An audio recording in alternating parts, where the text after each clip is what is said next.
Well, end of day 9 here at Paris, and one of the most eventful days in the Olympics so far, enjoyed by two-time Olympian and world champ James Magnuson. And well, he's arrived, mate, from News Corp.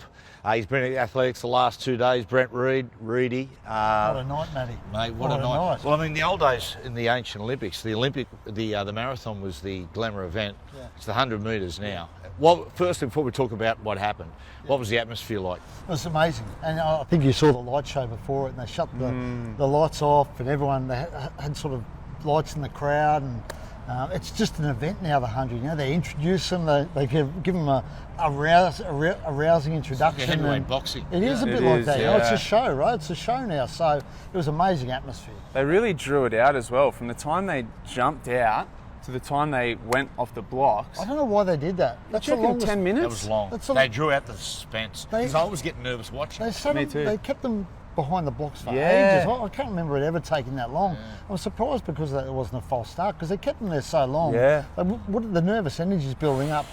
Well, yeah, Noah Lyles. Noah Lyles, he got it done. Amazingly, Noah Lyles,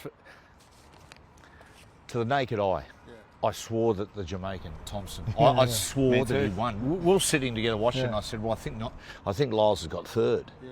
And then when they're all standing there, and he went, like, we couldn't believe it. Don't doubt the king, Matty. Don't doubt the king. He did come into the media conference last week. He said, "Here comes the champ," and he nailed it.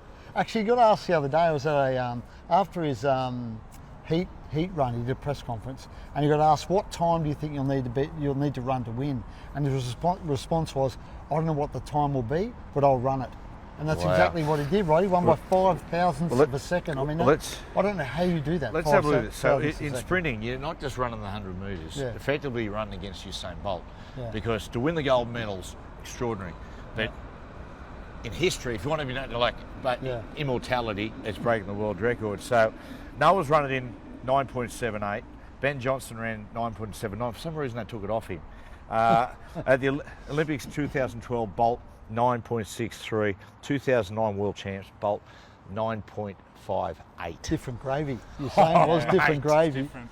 I mean, it's a great story though, Noah Lyles. I mean, we all saw him before the race. He was sort of getting into it and pumping up the crowd, and it looked like I think you said, Maggie, or it might have been Crawls or set off air.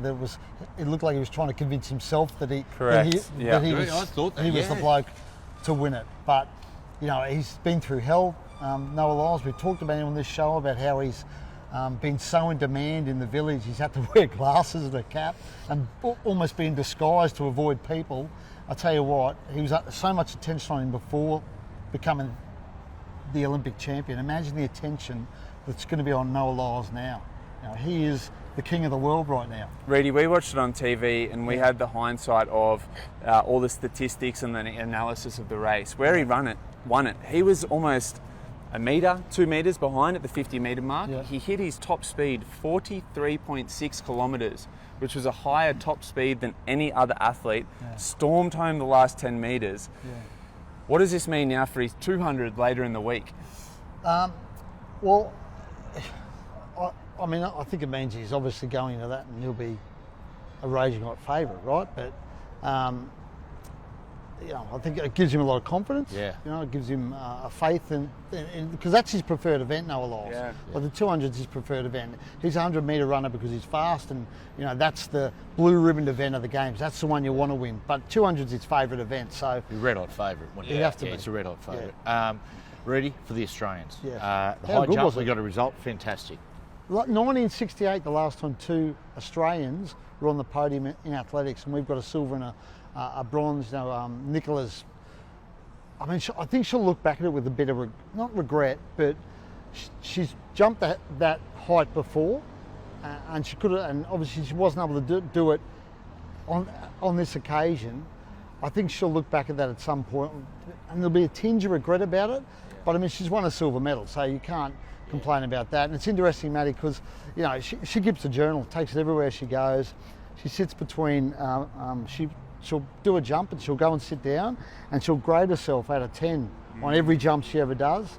And she had that journal there with her today. She showed us the journal after the race, had some inspirational, she's very religious, had some inspirational Bible verses in it. and she's a great athlete, a great high jumper. What were her marks on the final She jump? gave herself a 10 out of 10 for 2 jumps. It was the third jump, I think it was at 2 metres that she cleared, and then it was the miss at 2:02, the first miss. She gave herself a 10 out of 10 for both those jumps. But interesting, the lowest mark she gave herself was 7. So I think she's a very kind marker. I'll say this. I was talking to, remember a young bloke who was talking to me the other day, and he got beaten soccer. He said, how do you go? And he went, I didn't play well. I said, listen, young fella, I said, always say great, because most people don't know what they're looking at. Hey, Rudy, the Jamaicans, right? Yeah. So we had this situation, not letting in the stadium. Yeah. The favourite 200 pulled out today late. Yeah. Something stinks.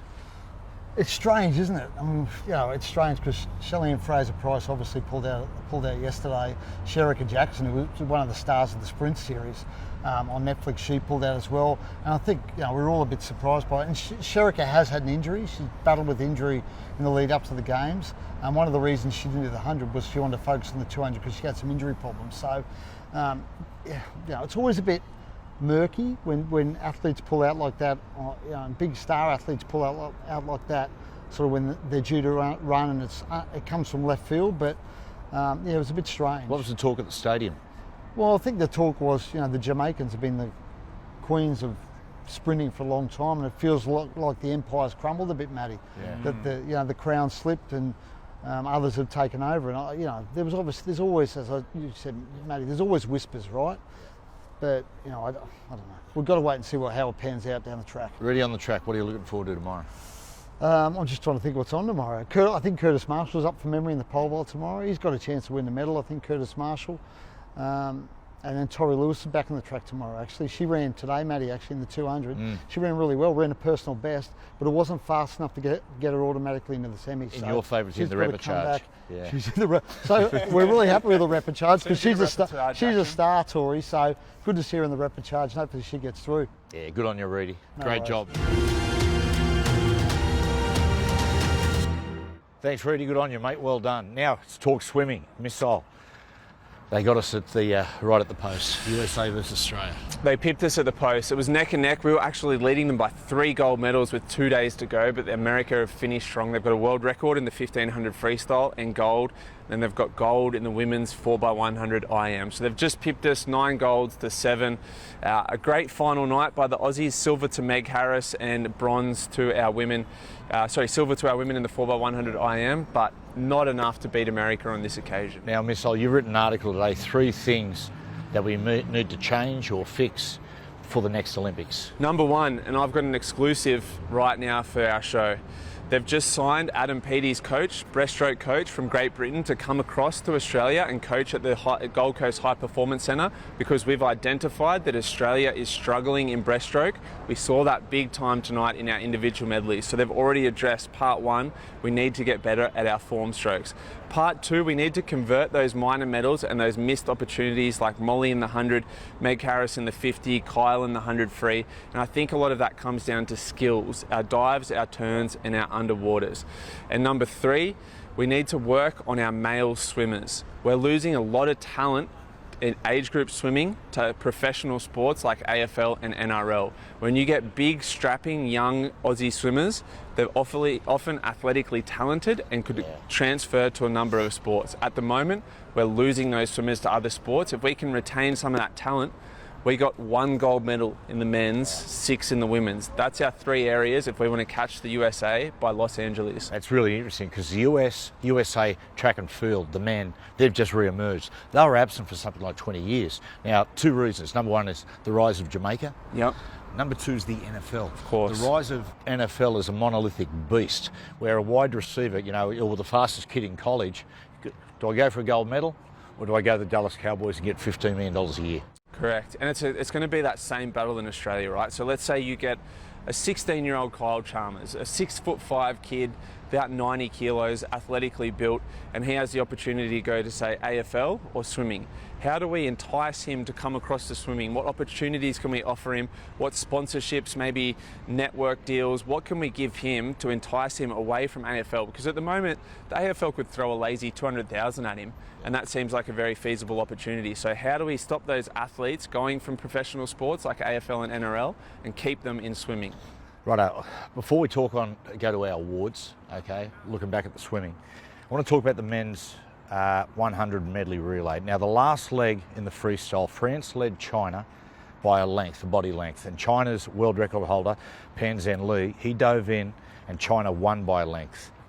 So he's made up 2 body lengths in the 100 metres. He swam at 45.92. They described it as an eye-popping time. My whole career, I was trying to break 47 seconds. We all were. Everyone in my era, that was the goal. Let's break 47 seconds. I didn't think in my lifetime I would see a swimmer swim 45 seconds. 45 seconds. For most average people, that's a lap. He's done 2 laps. He doesn't decelerate. He holds that pace the whole 100 metres. He has been a phenomenon at this Olympics. He's now the worldwide standard in sprint swimming, and he will remain that for the next 4 years. It's insane what he's done. I can only imagine the type of exposure and commercial opportunities that are going to become available to him in China. He's going to become the face of that entire country's sporting identity. Well, that night when he won the world record, you said, I want to go down, wish Kyle, or congratulate Kyle Chalmers, and he walks past, and then Pan comes past, and honestly, I've really seen a physique. He was like a greyhound. It was that, and the back on him, it was incredible. Very unique physique. Probably a bit to unfold with that story yet, but for the time being, he's probably been one of the biggest stories of this Olympic Games. Now, our awards. Okay, we look back at the best Australian performance, Missile. I've tossed and turned over this one. I went Ariane, then I thought, no, it's Molly. Then I ended up on Caitlyn Parker. She's gone the double in the 100, 200 backstroke in Tokyo and again in Paris. Never been done before. Box office, she stayed so composed. She was in a dogfight in both races. She actually beat the current world record holder in that 100 backstroke. So I've singled out her 100 backstroke as my gold medal performance of the entire meet. And the amount of volume, yeah, it's mind-blowing. I'd say she'd sleep well tonight, but I know the swimmers are off to a big party at the aquatic centre, so sleep can come. She'll sleep well eventually. Eventually. Know what that's all about. Best international performance, Matty, Missile. this is much easier. Lyu Ting, 4 individual gold medals, 2 on one night. I haven't seen anything like it since Michael Phelps. I probably won't see anything like it again for some time to come. I can only imagine what his profile is going to be over the next 4 years in Paris. Everywhere we walk in Paris, we see him on billboards, in pubs. People were in the streets cheering for him during his races. He was under so much pressure and expectation. And like I said, I haven't seen an athlete deliver like that since Michael Phelps. Well, everywhere we walked around, you had swimmers coming up to you, some, colleagues, some opponents. What have you heard about Leon? What sort of guy is he? What's the personality? It's very low key. Spends most of his time in the US training with Bob Bowman in Arizona, which is a pretty quiet existence, as you can imagine. It's a university town there. But like I said at the start of the meet, Bob Bowman has defected from the USA team to come across and be on the French team. When I first read that, that's when I thought he must see something in this guy that is different to all his other athletes. Righto, best overall swim. Best overall swim at the Olympic Games, I'm going to give it to Ariane Titmus in the 400 freestyle. So much pressure on Ariane. She was up against Katie Ledecky, who is the current GOAT of women's swimming, which we saw eventuate throughout the week in the 800 and the 1500, and Summer McIntosh, the 17-year-old who won 3 individual golds at this Olympics and is potentially the future GOAT of the sport. Ariane superseded both of them in that event, and I was just so happy for her to back up her Tokyo Olympics. We saw her on all the TV ads and the billboards and everything in Australia before we came over. There was a lot of pressure on her, and boy did she deliver. Righto, we teased this last night. Just to finish with quickly, 5-1, the greatest Australian swimmers from 2000 till right now. All right, this is a real mix here. So I'm going to start with number 5, Emma McKeon. Currently our most successful Olympian, most medals in the pool, superseded Ian Thorpe at the Tokyo Olympics. Number 4, I've got Grant Hackett, just an icon of the sport. Did it in Sydney, did it again in Athens, went so close in Beijing.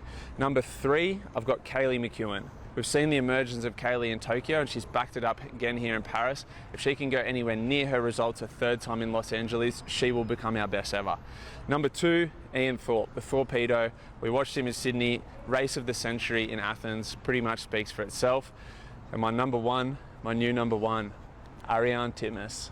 I just think there's been so much pressure on Ariane the past couple of Olympics to carry that swimming team. She's up on day one. If she doesn't win gold, this whole Olympic Games takes a completely different turn. I'm so impressed with what she's done at this Olympic Games, and therefore she takes my top spot. Nice, Missile. Now, let's bring in the number one journalist at the moment at the Olympics. He's bigger than Germany. Peter Bedell with the boxing. Yeah, we're joined by Pete Bedell. Pete, I'd say the boxing, mate. You've covered that. It's had more controversy, headlines, drama than probably any sport here at the Olympics. Great story to start with, Caitlyn Parker. What fantastic today. Unbelievable, Matty. Look, we've had the Golden Girls in the pool, of course, and we've got the Wonder Woman of boxing. And what a story this is for Australia. Caitlyn Parker, the girl from Perth, the Subiaco sensation, our first ever medalist in the boxing ring, female medalist that is.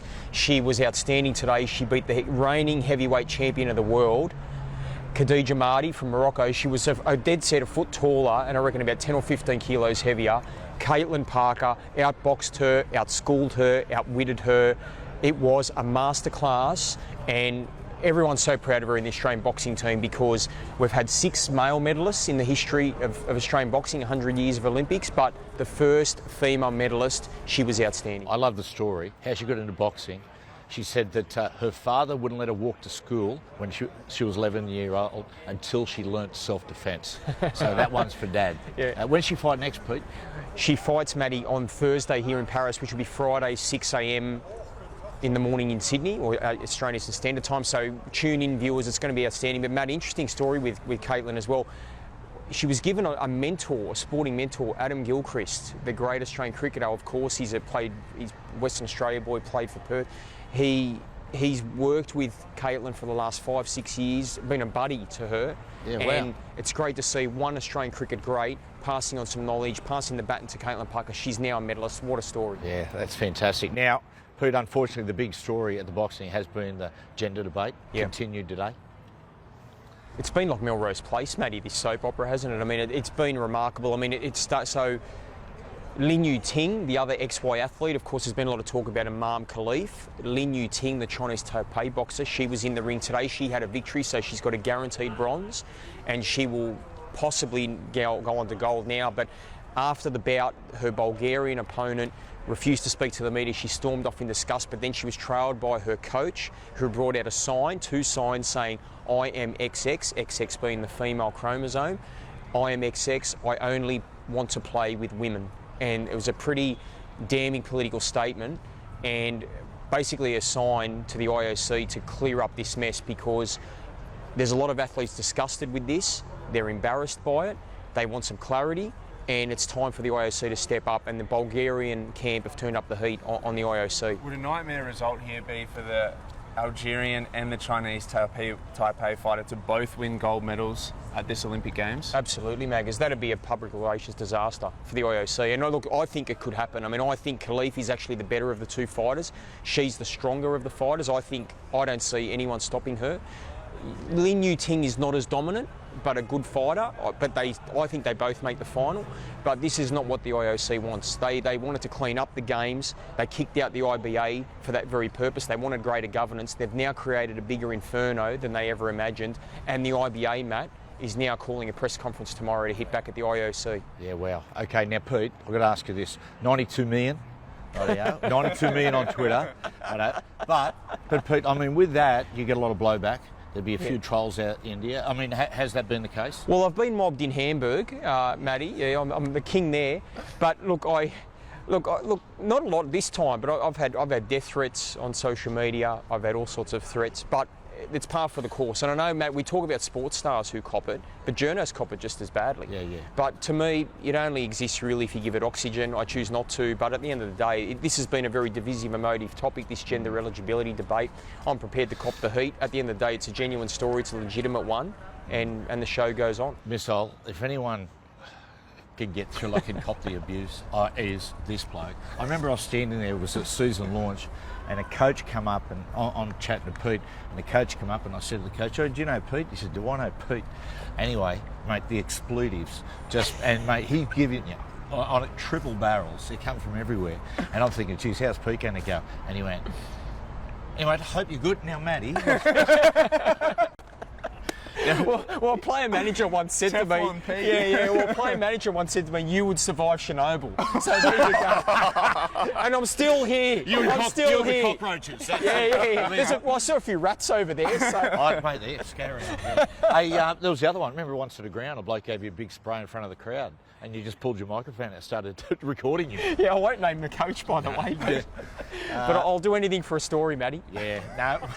Hey, don't worry, we've gathered that. Yeah. We had a discussion about one of those last night. We won't mention the King's funeral, but one day it'll come out.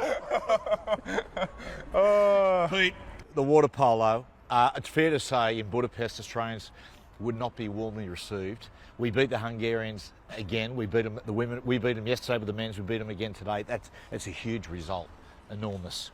Absolutely, and it goes to show, Matty, the breadth and the depth of the Australian Olympic team as a collective. I mean, I know John Coates before the Olympics said that we would win a record 60 medals, and he challenged some of the sports on the periphery, not just swimming, not just athletics, some of the other sports to deliver some medals, and we're seeing that in boxing, our best campaign in 64 years, water polo, so fantastic. Other sports are stepping up. It's a great sign moving into Brisbane 2032. Well, the men take on Serbia, the women, they're undefeated, they're top of their group. They'll take on France, Italy or Greece. And I've had people say to me, you're really keen on this water polo. Well, the reason is I actually played for the Cessnock Seals in water polo and made the countryside one year, right? Unbelievable. So what happens? So we go there, and the country championships are in Gosford. So me and a mate who's passed now, a great mate, Phil Peake, we go, anyway, we throw, it's team meetings on, we go to team meetings, throw the bags down on the bed, and my mate Peake, he said, they reckon there's a great night out in Gosford. And I said, well, it's Friday night, so we better sample. We didn't see the pool. Did not see the pool. On the Sunday afternoon, we went back to the hotel and the country coach was waiting for me, and he said, Matthew, I guarantee you this, you will never represent country New South Wales in water polo ever again. And I never did. I never did. Hey, it's an apt name, the Seals. I reckon he swims like them. What do you reckon? Good on you, boys. It's been some sort of 24 hours. More to come. Speak to you tomorrow.